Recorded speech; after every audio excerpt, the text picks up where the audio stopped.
4, 3, 2, 1.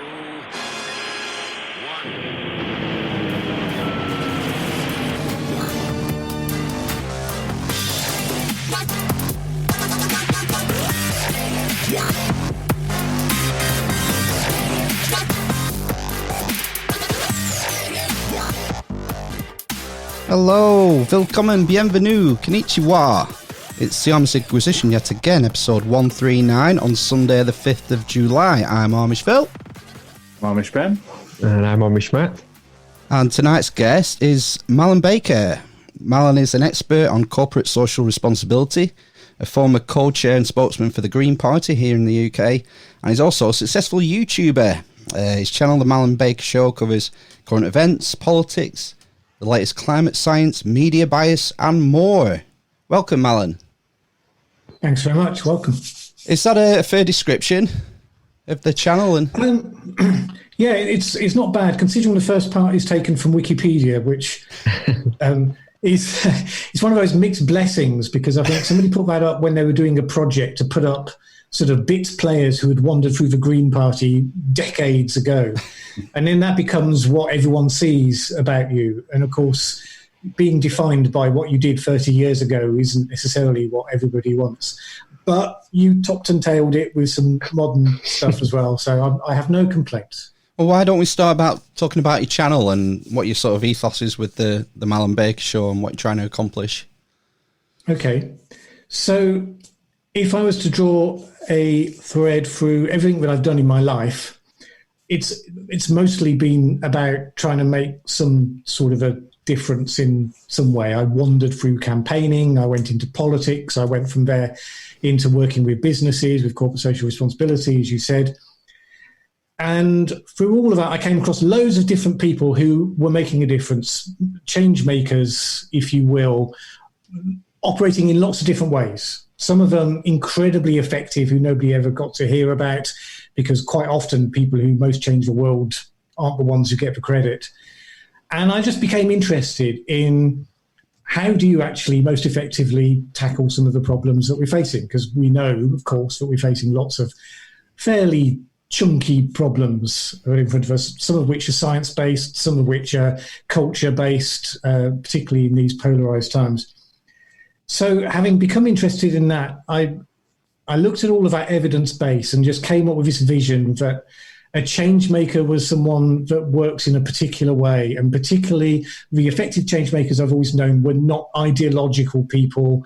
They were evidence-based people, and they learned their trade, if you will. They learned how change is made and how effective change is made.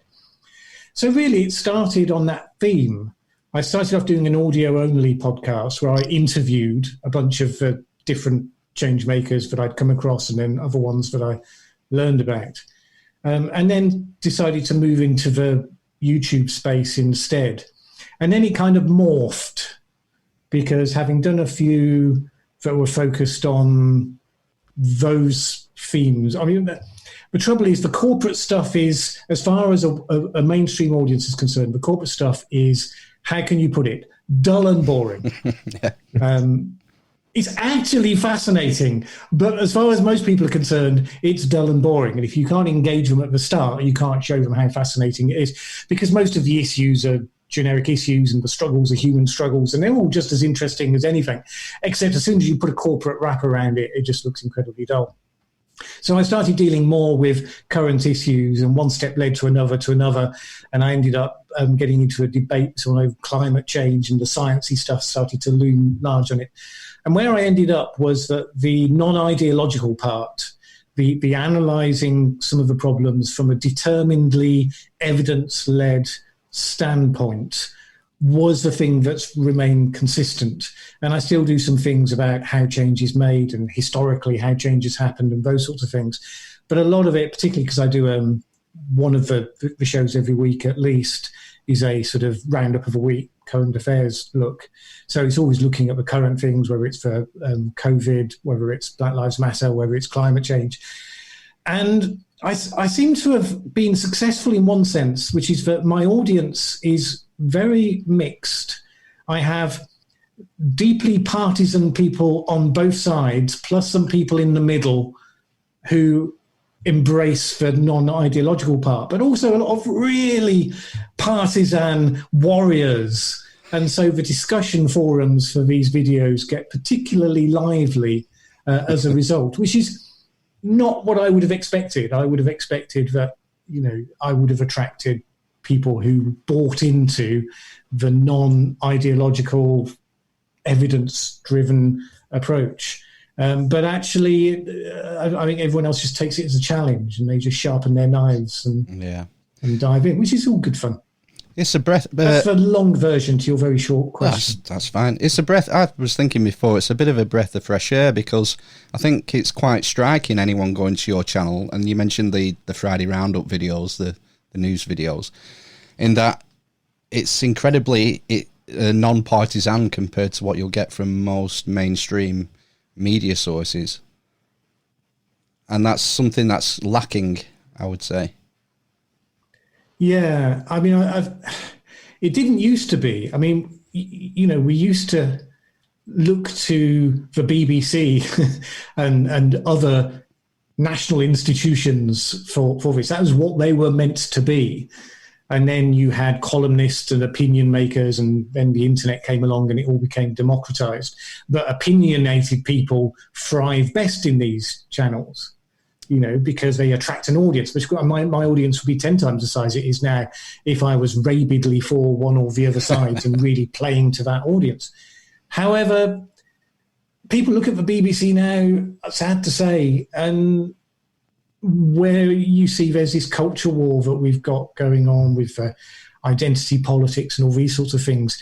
There are certain things that have slipped into the mainstream that genuinely do not have a consensus, genuinely are not non-partisan in their outlook. And so it does seem as though there is a hunger amongst some people, at least, to say, well, can we step back from the rabid warriors on each side and have a look what the evidence says, and stare it in the face when it's good news and stare it in the face when it's bad news, and try and work out what it means. And of course we'll get that wrong. Often human beings are not wired to be totally free from bias. I mean, the more you know about psychology, the more you understand how impossible and objective that is, but it doesn't hurt to try. And if you're aware of the potential for cognitive bias and all of the other things that can lead you astray, at least you can aim to be in a ongoing open mindset.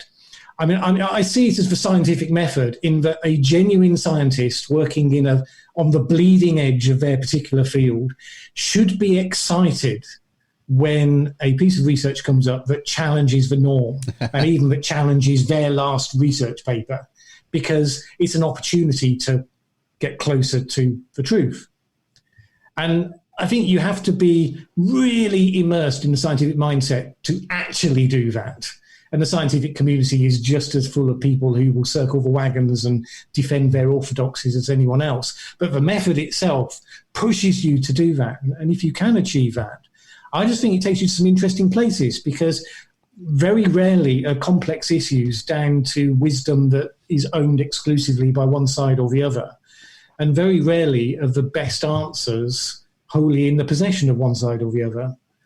So anyway, I've always been fascinated by grey areas, so it was kind of where I was going to end up, I guess, one way or the other. I ended up wandering through campaigning and politics and ended up at corporate social responsibility precisely because whatever side I was on, I started immediately prodding and poking it and questioning it, which didn't always go down tremendously well when you're in campaigning and in politics and those sorts of things. So ultimately, you end up doing a YouTube channel on your own where you can do whatever you like and upset whoever you want. Well, it's funny you should mention that, because I was pretty shocked recently when you announced on one of your videos that you'd been demonetized. Not the channel overall, but the videos. But a number of the videos. But you see, part of that is automated, because when COVID-19 came along and most of YouTube people started working from home, they weren't able to run their normal checking system as robustly as they used to.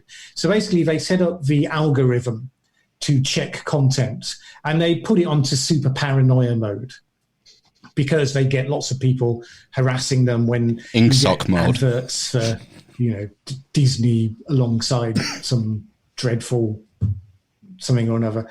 So if you were dealing with anything to do with COVID-19, it would demonetize your video.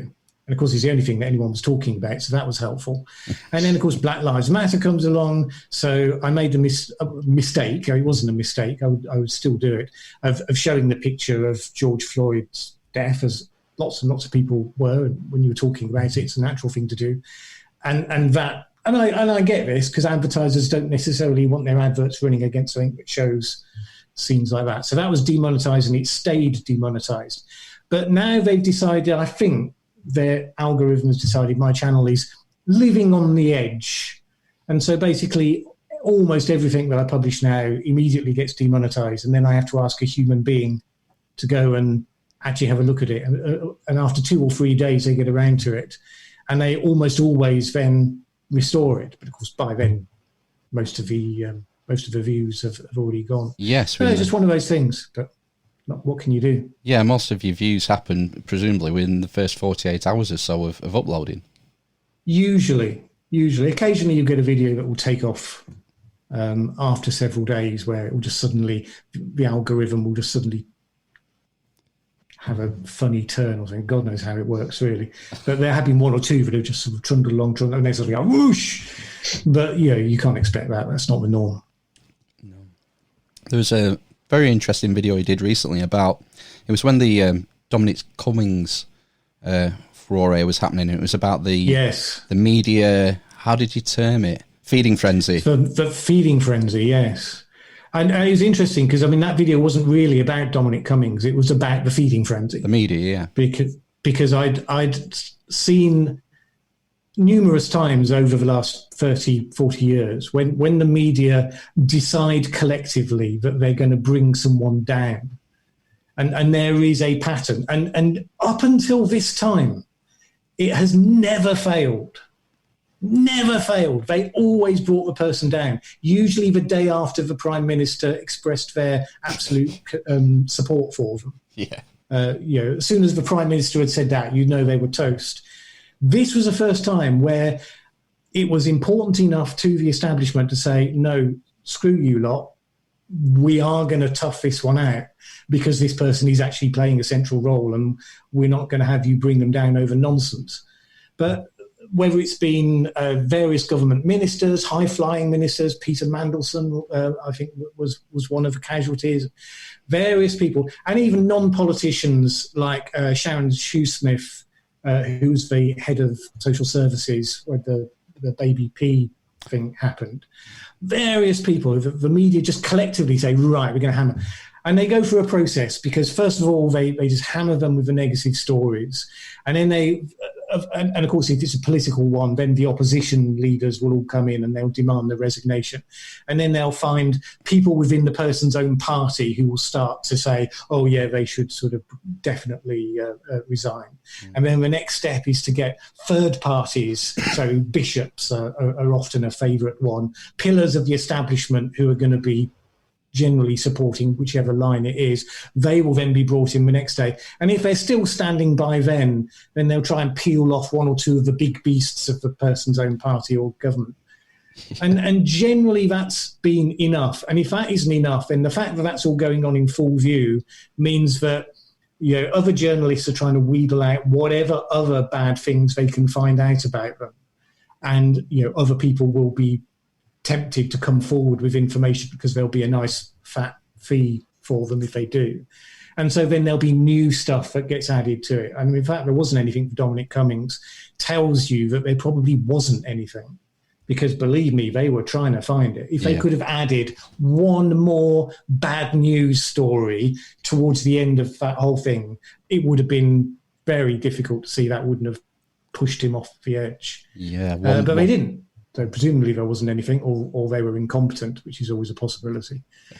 And for me, the Cummings thing, you can think what you like about Dominic Cummings. It's very hard to have an opinion about it. It wasn't shaped by the media furore. I had various people say to me, I don't agree with you defending Dominic Cummings, which I didn't particularly, but that's how a lot of people saw it. Because, even my nan thought that he should go. And I'm thinking, well, how does your nan know about it? She only knows about it because she's been reading the papers and watching the programs. And that's the whole point. Anyone can be brought down if the people who people's nans depend upon for their source of information decide to twist, distort, to feed the worst view of, and to just do it day over day over day. And this was a particular instance because, of course, we were in the middle of the pandemic. And logically, what they did was really quite damaging. They flagged this up. They said, these people on the beach, they're there because of Dominic Cummings, which is stretching credibility a little bit. But nevertheless, they were saying, this is dreadful. Lockdown is falling apart. And it's all because Dominic Cummings went to Barnard Castle. And you think, well, yeah, but you then spent 5 days saying, does this mean that people will now lose faith? And surprise, surprise, self-fulfilling prophecy, really. Yeah. At what point would you say that the responsible press in the middle of the pandemic would say, well, actually, we shouldn't go after him in this case because it might undermine the public will to do what needs to be done to be keeping the pandemic under control? And that's an interesting question that nobody's much interested in asking if they're journalists. And I'm not saying that we should throw everything under the bus, in terms of accountability because there's a crisis.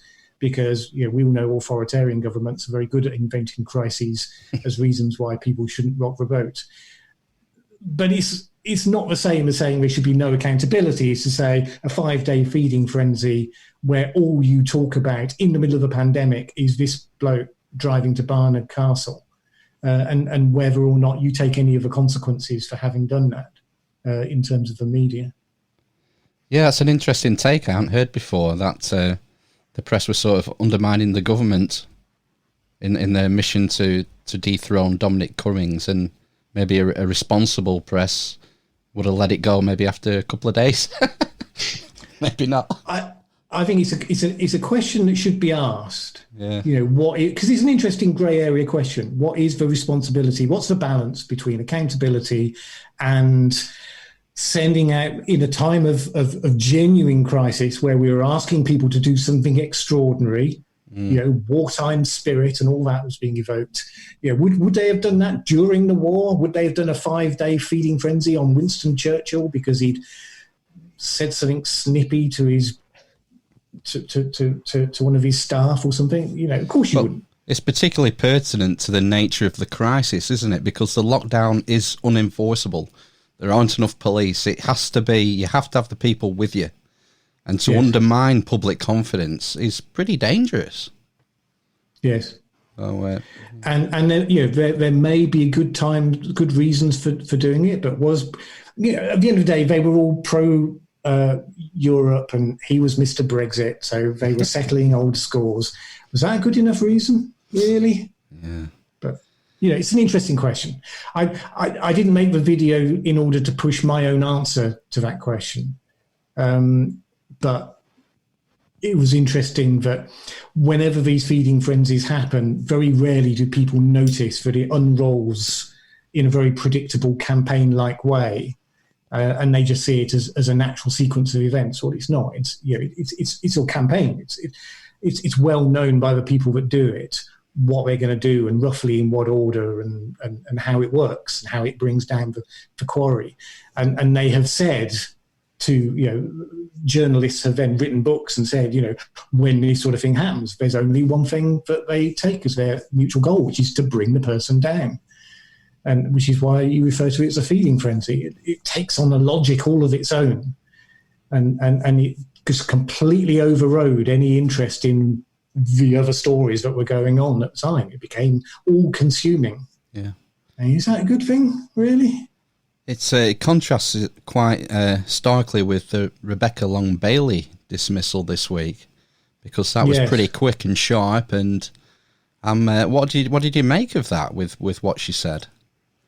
Well, I mean, in some ways, it's the biter being bit in that it broadly is the stronger left, shall we say, that has fed the most on the cancel culture modus operandi. And I'm not saying that specifically about her, but just generally the culture of call out, has come from there predominantly.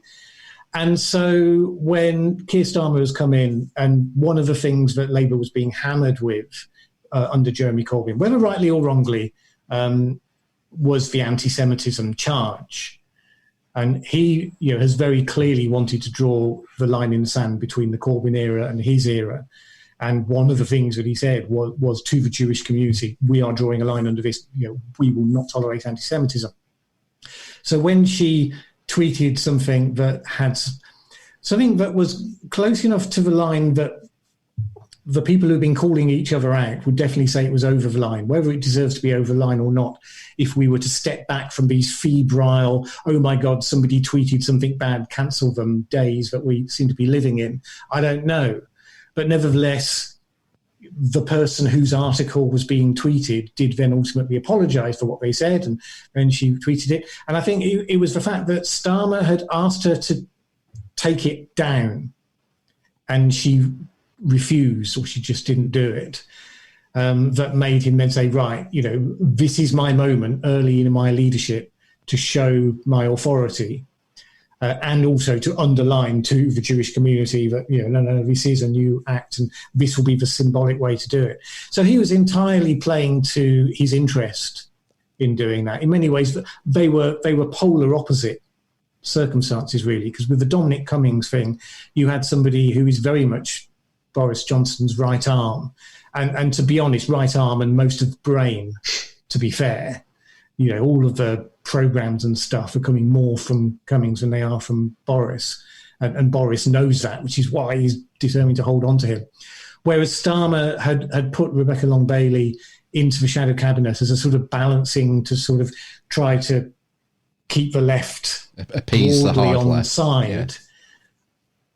But if they were going to start to do the internecine warfare thing, he wanted to be very clear he was going to stamp his authority on it.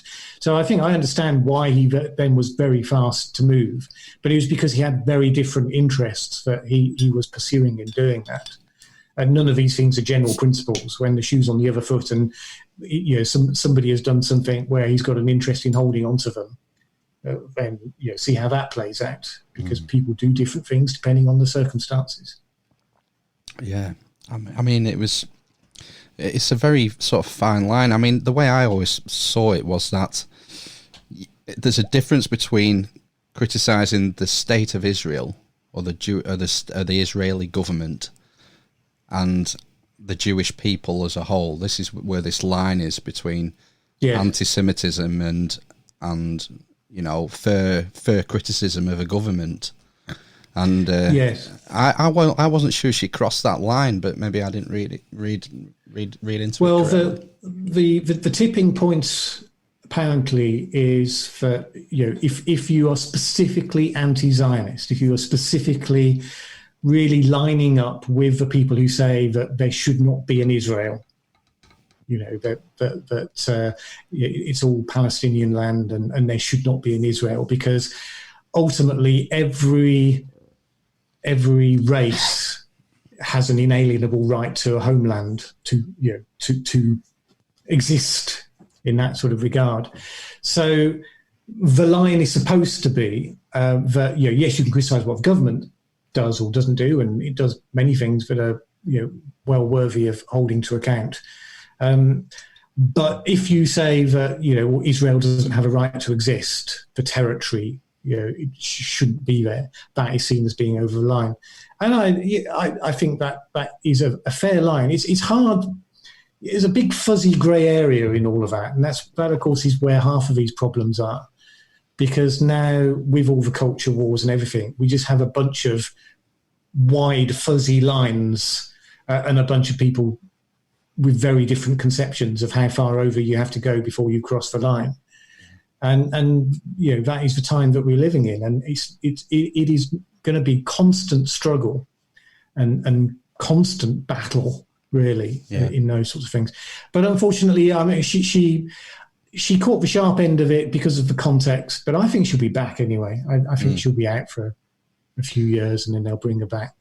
I think part of the struggle is for ordinary people like us is finding reliable channels of unbiased information and non-partisan news. I mean, what advice would you give to someone who's looking at the internet, looking at social media, looking at YouTube and trying to find clear, honest news in a way? Well, it's tricky. I mean, it depends on context because there's lots of different types of news you can be looking for. What I tend to trust sources of information more when I see them being robust in the face of misinformation on both sides. So, for instance, with the whole climate change information thing, generally, the vast majority of the scientists that I look at have huge integrity. And today, for instance, there was several that were calling out somebody on the climate alarmist side and saying, no, this is misleading the information. And I see them regularly calling out on both sides. When they see misinformation, they say, no, that's wrong. That's overclaiming the science, or that's cherry picking, or so on. And if they're prepared to call out on both sides, that at least means that they're not ideologically caught. Now, it doesn't mean to say that they can't make mistakes, but there's a difference between a bias that means that you automatically introduce a certain perspective on the world that leads you towards one side or the other, whether you realize you're doing that or not, whether it's intentional or not. Because a lot of the BBC bias, I just don't think is intentional. I just live in a bubble. And think London bubble, yeah. Absolutely. Well, the London lovey bubble, let's be more specific. Yeah. I mean, it's very easy to see how outraged they are when they're accused of something that has been biased. And it's genuine outrage because that's not how they view themselves, and that's fine. So it's not just enough that they have to be intentionally be aiming to deceive. It's a question of, well, what are the parameters for any particular one issue, and what clues can you get about original sources of information and how much integrity there is in what you're hearing to those original sources. So what I tend to do if I deal with sciencey stuff in the videos, I will put the original sources to the research that I'm quoting, so people can go and have a look for themselves to see if it says what it's supposed to say. And when I watch other people talking about those topics, I will then try to trace their sources. And there are certain people who are always bang on. So Potholer 54, who does climate change related stuff, he's very strong on the climate change side, but he does do some videos batting back against the 12 years to save the planet, alarmist, overstatement stuff. But when you check any of his sources, absolutely solid. He's a journalist who has been dealing with science for many, many years. And what he quotes, when you check the sources, it's always backs up what he said. Whereas when you look at some of the others, so Bjorn Lomborg is an interesting commentator in the climate area. He has some solid criticisms and some interesting points to take. Is this the Swede? Is he the demographics guy? Bjorn Lomborg. Yeah, the Swedish is sort of economist. It takes an economics approach to climate. Unfortunately, he does cherry pick. And unfortunately, sometimes when you check the sources that he quotes in support of something he says, you find that paper doesn't support that point at all. And it's annoying because he does sometimes make some very good, well-argued, challenging points that are interesting and you want to explore them. But it just means you can't trust the veracity of what he says. You have to go back and double check. So it takes 3 or 4 times longer to engage with his arguments than it would do than if you thought, okay, I trust this person. If they say that this happens, then I trust that that's what happens. So it is exhausting sometimes. And obviously I do all that because I do a channel and I'm then going to use that content on my own. If all you want to do is have a relatively straightforward news source that you can rely on, that is tricky. Yeah. I mean, the experts don't always agree. So who are you going to trust? really. I suppose if you're looking into scientific matters like climate change, we have the peer review system, which is one sort of safety net to filter out poor information. But when it comes to news media, I wonder if we could set up like a peer review system for news outlets. Who'd be on that It's panel, interesting. It's interesting that the peer review system is under attack at the moment, partially because in the social sciences, there's been a lot of research that has proven not to be reproducible, and partially because certain people have gotten, we have some areas of study that are more robust than others, shall we say. So some of the social sciences stuff, and then people have gotten papers in talking about the rape culture in dog walking parks. Yes. And this sort of thing, which has then gone through the peer review to a social sciences journal, and then they've revealed that this was just complete nonsense. It was a trolling campaign, wasn't it? Helen Pluckrose, was it Daniel Bogdanovich? I think it's called. There's a team of 3 people, wasn't it? Who were that's right. Trolling the social sciences. And so some people will look at that. Now, if you're a climate skeptic and basically you want to believe that it's all rubbish, you then look at that sort of thing and you say, the peer review system, it's worthless. And of course, that's a real problem, because with the physical sciences and anything where you've got people, a knowledgeable community that's looking at how CO2 behaves in the atmosphere and how the different layers of the atmosphere work and how the energy balance, and that stuff is generally pretty solid. And it doesn't mean to say that mistakes will never ever creep through. And it doesn't mean to say you couldn't end up with a little sort of clique effect where some people are a little bit less demanding of their buddies' papers than others. So there are certain things that you need to pay attention to. But the idea that discredits the entire peer review process as a quality control check, of course, is nonsense. And unfortunately, that is an argument that's gaining traction right now. And it's a challenge for science, not least because I think one of the dangers that you do have in the climate science area is that certain of the leading scientists have morphed into campaigners. And it's always dangerous to do that, because the scientific mindset is always delighted when new evidence comes up, even if it challenges the orthodoxy. The more you get to being a campaigner, the more resistant you are to things that kick back against what you're campaigning for. And the danger is you become a better campaigner than you become a scientist. And if that starts to feed through into the system, then you get more and more people raising concerns that, well, maybe this is a rigged system. And every time I've looked at climate science papers, I don't see any evidence it's a rigged system. And generally, the core science stands up incredibly strongly.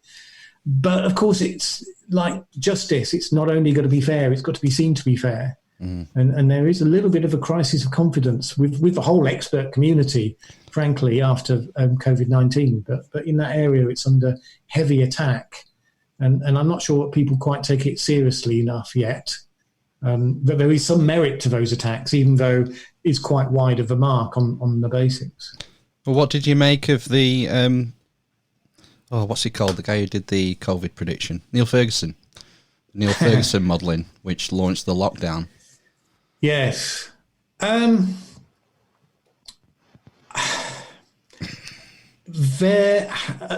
this is a story that's still unfolding. So when we have perfect 2020 hindsight, we will see some lessons that are not entirely clear to us now. We still don't really know what was the best strategy to undertake. We don't really know why Britain has performed so badly. Various people said, it's Boris's fault, and if we'd gone into lockdown a week earlier, then only 2 people would have died, or something ridiculous. And you look at all the different countries that have, some that have done well, some that have done badly, and you look at the different variables, and very little of it adds up. I mean, it might be as much to do with population density and culture as anything, where you get very dense population centres and a culture where people are going to be less disciplined in the face of instructions. I think there's something like 27% of young adults owned up to not following lockdown restrictions entirely strictly in the UK and certainly in Italy and Spain, the Latin cultures. It was some way in before they really started to take it seriously, that they couldn't hug and kiss each other anymore and all those sorts of things. But if you look at those areas, I mean, New York and New Jersey were the ones that deaths per million of the population had been hit the worst. Very dense sense of population and pretty robust, freewheeling cultures. Belgium was next. Nobody ever talks about that. Belgium is the highest European country in terms of deaths per million population. And I can only think, because it's a relatively small, densely populated country, it's an issue. And then us, London was huge in that, and then some of the other big centres. And of course, governments can make it worse. And lots of governments sent people into old people's homes, care homes. It happened in New York, it happened here, it happened in Sweden. And that has been a disaster wherever they did that, of course. They partially did that because it was only late in the day we discovered that asymptomatic transmission was possible. Early on in the process, people assumed that it could only be transmitted if you had symptoms. And then at some point we realised, no, that wasn't the case. And then there was a lag between somebody realising that and actually changing policy on the ground, which is what happens with big bureaucracies that are not very efficient. And that is, we all love our NHS and we all go there and we clap for them and the people in there are wonderful and so on. But bureaucracy is terrible, just like all big bureaucracies are. So there was a horrible lag between realising over here and then policy on the ground. Actually, now you can blame Boris for that if you want. I mean, people who are against the government will blame them for whatever they can, and people who are for them will defend them whatever they can. The more you step back and you look at it, and this is the non-partisan thing, and you look at what happened in Sweden, and they followed a different policy. You look at what happened in New York, you look at what's happening now in the southern states and the US. It's not at all obvious that policy, apart from New Zealand, where they were really quick and they had borders they could defend, and they actually just really did get rid of the whole thing. It's not obvious that policy has made as much of a difference as people think that it should be. It seems that various other factors to do with demographic profiles, population densities, and certain other cultural factors like, we know that obesity is a big thing, and very few people are putting that in the data. Very few people are saying, oh yeah, the ethnic minority people who are at greater risk. Very few of them are saying that actually a reason for that may well be because obesity is a bigger factor in those groups, because it sounds disrespectful and they think they might get into trouble for it. And so they just don't count it. They just don't record the data. Just like the mayor of New York said that they weren't going to ask people who got infected in the last few weeks whether they'd been to Black Lives Matter protests. They didn't want to know. Well, that's rubbish. Surely you want the data. Yeah. How can you know what's really going on if you don't look at the data of what that tells you? If you say, oh, no, because of our politics, we prefer that message not come out because it would offend this community, or our doctors all said it was okay for you to go out and protest Black Lives Matter in spite of the fact that everyone else was supposed to stay home, and we don't want them being shown up. I mean, for goodness sake. That is the worst reason to not gather data, because you're not prepared to look at what it tells you. And that is, unfortunately, a lot of what we've seen. So the quality of data we've had throughout the whole coronavirus thing has been incredibly poor. That is going to really obstruct our ability to look back, even in a year's time, and thoroughly get the correct view, because the virus doesn't care about your politics or anything. The correct view of what will be the optimum way to respond should it happen again, which of course is what we should be doing. Yes, yeah. And there was a study came out, I think last week or the week before, where they've been testing sewage water in this country and a couple, maybe in Italy as well, and they were finding traces of the virus back in December, I think. Yes, So, it was far more widespread than people realised before we had heard of it, and this was one of the reasons why we got hit so hard. I mean, going back to Ferguson, this was what he said in his evidence to the Parliamentary Select Committee a few weeks ago, which was that we were seeded by Italians and Spaniards, and the thing is that we had hundreds arrive at once carrying the virus. So they'd started off by, oh, there's a case, quick, let's contact trace it. There's a case, quick, let's contact. And then they suddenly realise, oh, crap, actually, there's now thousands. yeah. Yeah, they came in their hundreds and now there's already thousands. So this early whack-a-mole, actually, this is too late. It's sort of and that was when you had the big, and then of course they produced the report saying 500,000 people will die, which of course was obviously it kind of wrong. suggests that a New Zealand tactic would never have worked for us, because it was too far gone before we realised. New Zealand tactic really was only going to work for New Zealand and maybe Australia, because they're actually quite a distance away from most of the people that would travel there, and defending their borders as an island. And, the people went there for tourism. London is a major financial centre and there's just so much trade and traffic going backwards and forwards.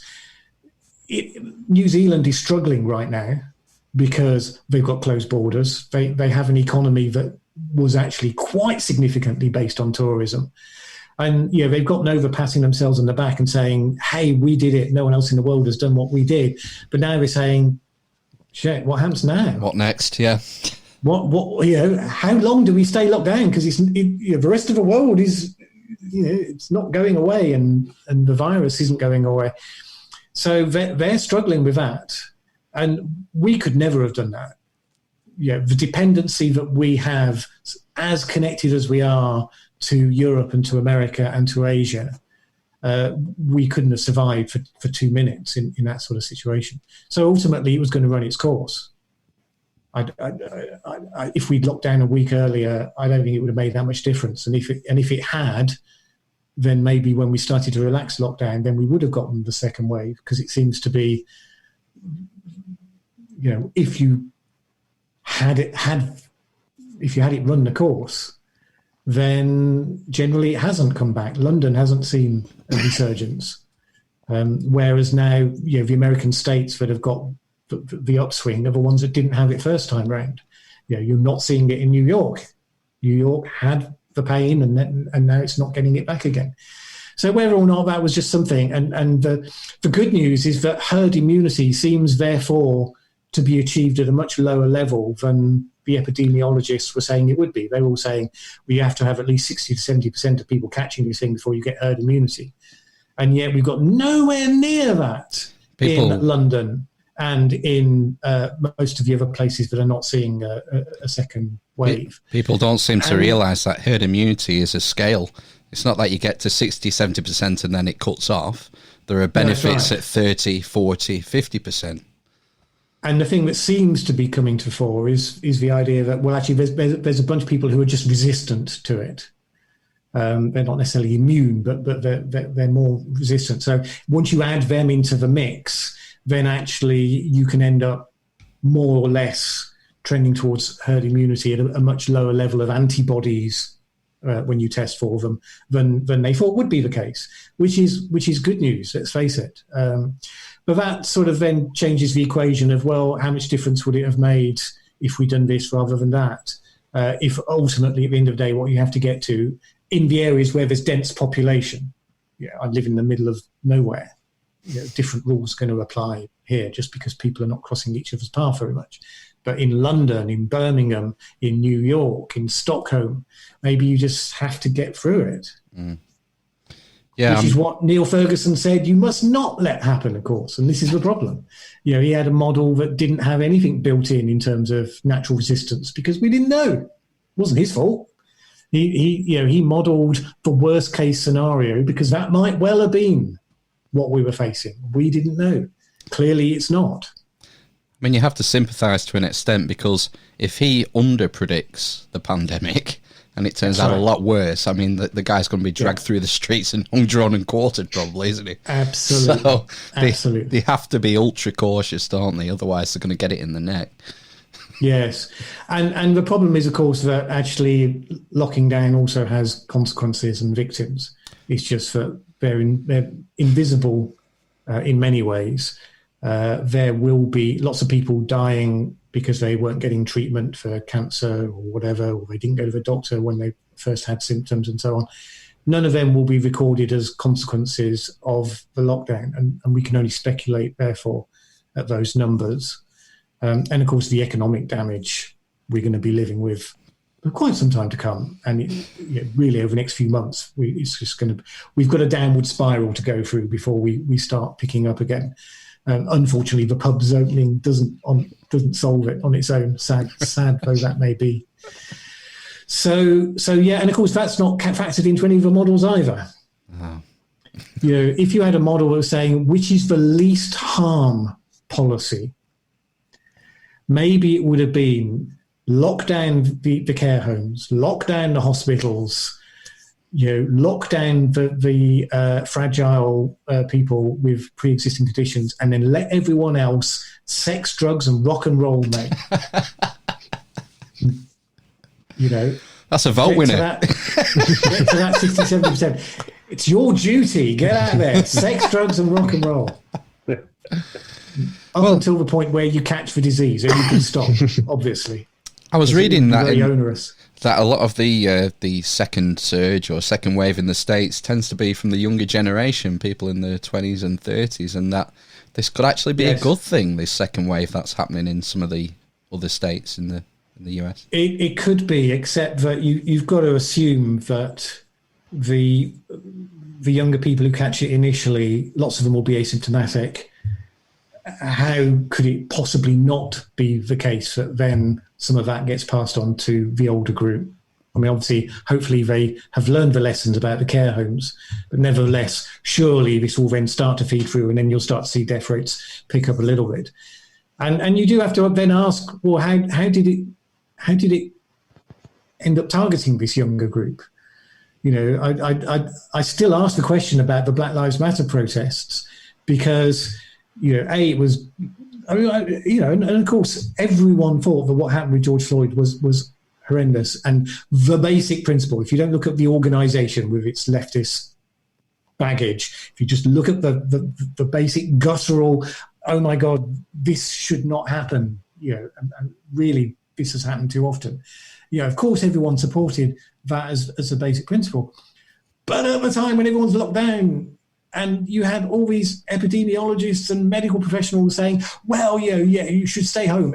But, anti-racism was bad as well. So we're not going to criticize that. And you're thinking, you can't have it both ways. So, of course, in New York and all these other places where they've had the problem high, you haven't seen a spike. It was no problem. But, of course, where you hadn't seen that, then suddenly lots of young people are starting to get it. Can't have been helpful, surely, to have lots of young people all coming together, not social distancing. Many of them were wearing masks, quite a few of them weren't, but nevertheless getting very close and shouty and occasionally burning things downy and all sorts. Really, are we just going to say, there's a pandemic, but hey, we believe in the cause, so off you go. But you Trumpers, don't you go having rallies or having protests. Then we'll start talking about what a dreadful risk you are to society.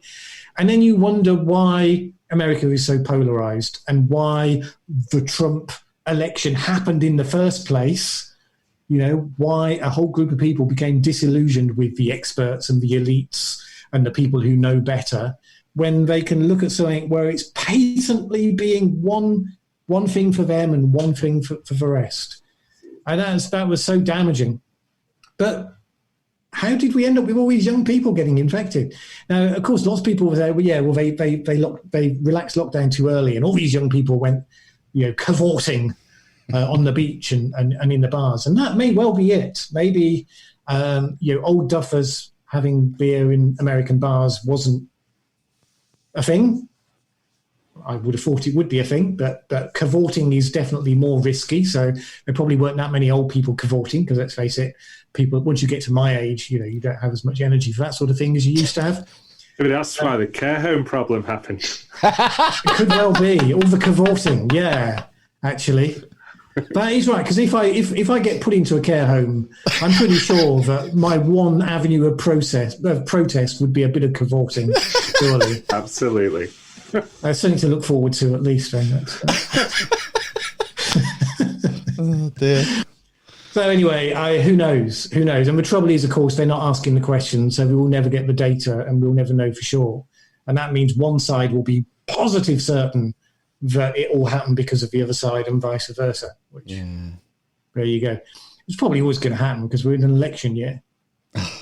Yeah, you're right about the hypocrisy. I mean, we saw this with Cambridge University recently, didn't we? With that professor. Right. What did she say? Was it white lives don't matter?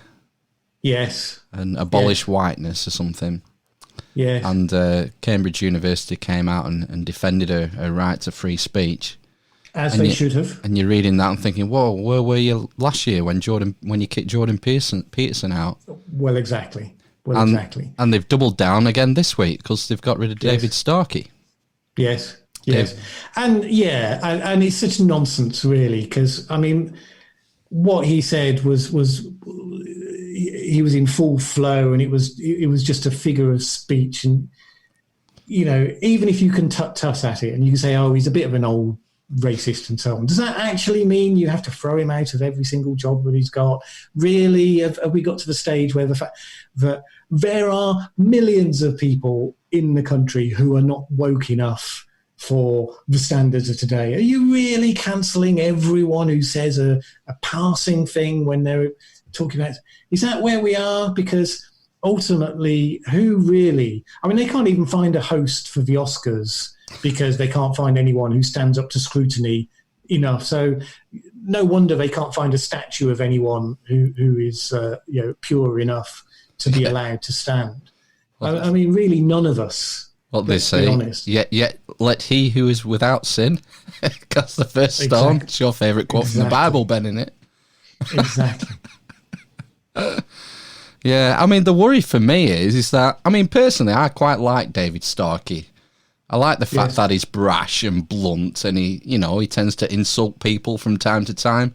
But I think if we get rid of everyone like him, we're sort of diluting our culture and sanitising it. And I want to hear interesting voices. Yes, and I think by and large, where people aren't dependent on institutions, they can do that. So Douglas Murray, has said that he can say what he wants because he writes books and writes for the Spectator, and they're not going to cancel him. Whereas anyone who's tied to an academic institution, anyone who works for a bureaucracy or a corporation or any of these people, they can't, because those institutions fold like a house of cards at the first sign of any pressure.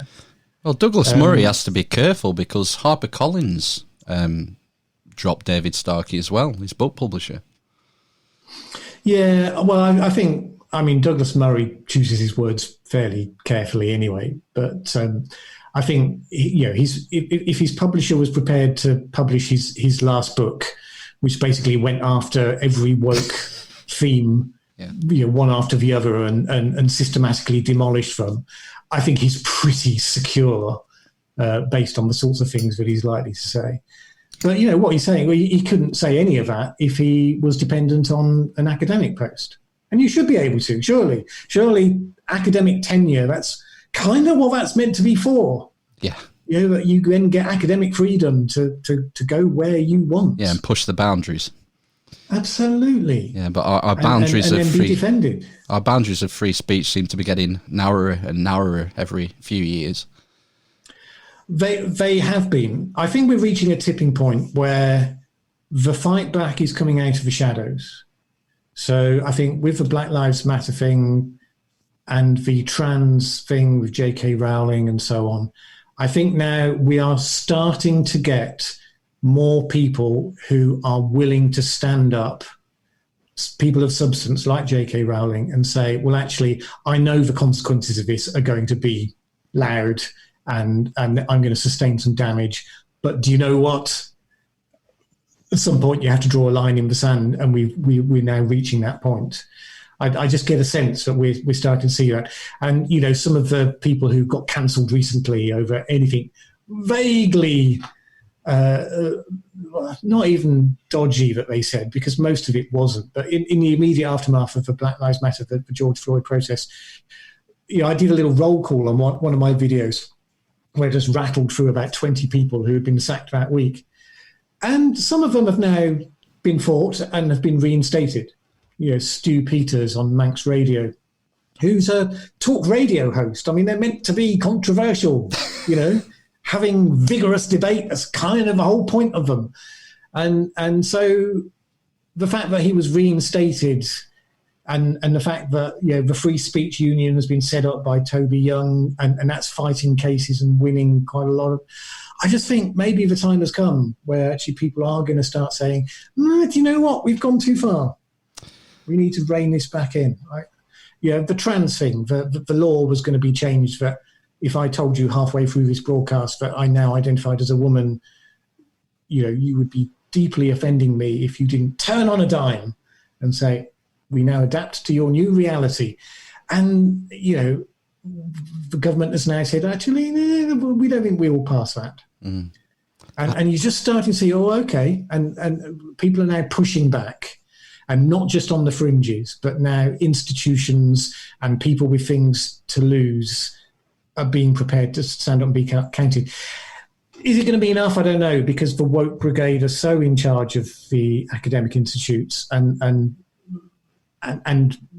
the media, the mainstream media generally. And so on. Silicon Valley as well. Silicon Valley, absolutely. So it's going to be bloody and awful for the next decade, I think, how this plays out. I couldn't predict how that's going to go. No, there is a bit of a movement. Do you foresee a shift to alternative social media, such as Parler and the likes? Yeah, I mean, Parler isn't that alternative. I mean, it's just another flavour of Twitter, and people will gravitate towards their favourite ones. If you look at the terms of use for Parler, they're no different. At the end of the day, they reserve a right to throw you off a platform if you get too out of hand. And logically, you have to. If you are a platform, you have to draw certain lines because, you know, obviously, if somebody threatens violence against somebody and so on, most people would agree that that's beyond the pale. So you've identified there's a line. You then just have to debate where the line gets drawn. Parler is really exactly like Twitter, except that you can do longer posts. And at the moment, the people on the right are gathering there, and the people on the left have almost complete control of Twitter. Not that they have exclusive use of it, but when you get a Twitter storm, it tends to be the people on the left, the intersectional left, that are doing all of that side. And it's not really that much alternative. It's just if people clustering with their mates. Yeah. You know, the whole ideal of the internet was that people were going to suddenly be more connected, and so they would be sharing with people who are different to them, and they'd be learning about each other and their differences. Yeah, that didn't happen. It sounds like we could end up with Twitter being essentially dominated by the left and Parler dominated by the right, and then no one will talk to each other and we'll end up even more polarised. Well, I mean, they don't talk to each other now, so it won't be that different. I mean, they've just been in the corners of Twitter. The only difference is that Twitter, the company, has a number of the left people staff, and quite senior staff. So, you know, when they slap on some sort of impediment to Donald Trump's tweets, but they're not doing it on the other side, some of whom are saying even more outrageous things, then, of course, people start to notice that it's not an even-handed thing. So Parler, of course, its USP to its audience is we're going to be the other way, at the very least. So that's fair enough. That's the free market for you. Yeah, people will gather where they are most comfortable, and that's not the end of the world, I suppose. But so from my point of view, I have all sorts of problems with YouTube because I try to be non-partisan. I am actively subscribing to different perspectives, and it doesn't half send the YouTube algorithm into a tizzy because it has no idea what the hell I want. It's used to feeding people more and more of what they want. And this, of course, is part of the polarizing thing because they're trying to hold you, their business model is they try to hold you on the platform for as long as they can. So they show you the more interesting stuff, and the more interesting stuff tends to be the more extreme stuff, which is what we've seen. People who are sort of centre-right see things that get them angrier and angrier, and gradually they drift further and further to the right. Or if they're centre-left, they drift further and further to the left. And it's just the algorithm showing them stuff that's compelling. That's all it's doing. It's not intending to radicalise people. It's showing them stuff that's compelling. And that tends to then push people out of the middle. Now, of course, I'm trying to look at what everyone's doing because that's part of, if you hear the best arguments of both sides, at least you're straw manning the thing that you believe because you're hearing the best arguments against it and you're listening to them carefully, trying to see, okay, is there a good point there? Does that actually challenge this central proposition? But the algorithm doesn't know what to do with that because sometimes it thinks, okay, well, show him Ben Shapiro. And they said, no, show him Extinction Rebellion. How the hell can he want to watch both of these things? Probably a fair question. Are you optimistic? Sorry, go on, Matt. No, I was just wondering, do you think that YouTube has any sort of responsibility for kind of contributing towards this lack of debate, I suppose, when people kind of go down that wormhole of everything getting a little bit more extreme, because it's just tapping into that kind of interest, ultimately. It is difficult, but it is their responsibility, yes. I mean, the thing that they didn't realise, so having done the corporate social responsibility thing, I've seen this in that there are certain types of companies where the standard commercial rules don't quite apply. They sort of do apply, but there's a limit. So if I sell widgets, then the more widgets I sell, the more profit I make. I can't sell too many widgets. More is good, even more is even better. If I sell cigarettes, tobacco, if I sell alcohol, if I'm a gambling company, then that isn't quite the same because I can sell, the more I sell, the more profit I make, up until the point where I'm selling so much that I'm creating a social problem. And at that point, my license to operate at all starts to come under fire. So governments take an interest in, well, how cheap is this alcohol being sold? Is this feeding binge drinking? Or can we shut down the tobacco companies because people are dying and all these sorts of things? So those companies have to manage a very difficult balance where obviously the market mechanisms still apply. They still make more profit, the more they sell, but they have to judge this other factor, which is we're not allowed to be too successful. If we can't diversify into something that doesn't have this negative thing, which the tobacco companies are now trying to do with vaping and all that side of it, if we don't have a strategy that could actually sidestep this problem, then we have to manage this. We have to be as successful as possible. We have to steal as much market share off the other people as possible without creating an overall social bad. Now, the internet companies, the YouTubes and the Facebooks of this world, they never realized that they were in that category. And to be fair, none of us realised they were in this category until we started to see some of these consequences. Giving people stuff they find interesting. How can that be bad? And now we know how that can be bad. Yeah. So, okay, I don't blame them for that. I don't blame them for getting us here. But you will blame them if they now don't rise to the challenge of what has been created. And it's not an easy one, absolutely hands up.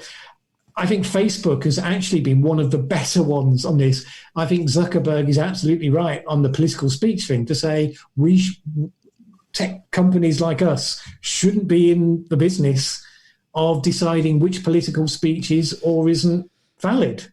Who are we to make that decision? And he's right. Look what's happened to him, though. Zuckerberg making that decision.